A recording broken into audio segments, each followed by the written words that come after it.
Alright, another review, another quick one. So this one's of Shadows for Silence in the Forest of Hell, which, by the way, just first things first, is a badass name. Sounds like a real shitty Pulp Fiction name. But yeah, anyway, so this book is really good. I actually really like it. It's sort of because like if you saw my White Sands review, you might know that I have a little bit of a problem with the way that Brandon Sanderson tries to develop characters in his short stories.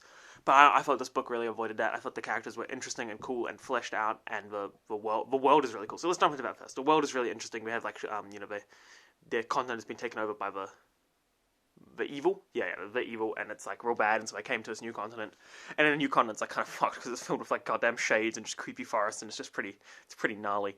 So it's a really cool world. The idea of the shades is really interesting. So I really like that, and then we have the characters who are really cool. So our main character, Silence, is interesting. She has a little bit of backstory. Not too much, nothing crazy, because it's a short story, but there's enough there to be interesting.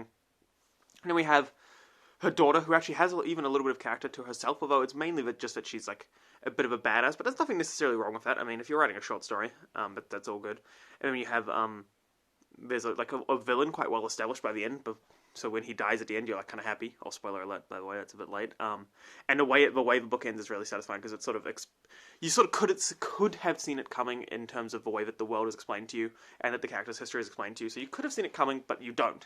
So that's a real nice way to do. Like, it's not necessarily a twist, but it is an interesting way to end the story. So I really like that. And mainly though, I feel like this is carried by the setting. So the magic system is not particular. Is there a magic system? I mean, you could say there's magical creatures, but I'd say there's more part of a setting. But so there's not really too much of a magic system going on here.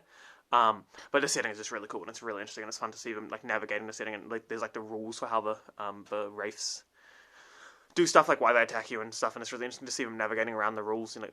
Although I say interesting, it's also a little bit disturbing because like at some point they like put a sack over this guy's head and like hammer his head so there's not like blood everywhere, and you're like, oh god, Brandon, like Jesus, man. But yeah, so this book, I would say this is a lot better than White Sand. I was actually like listening to this and like compelled and enjoying it. So yeah, I would definitely say go out and give this one a try. Okay, thanks for watching.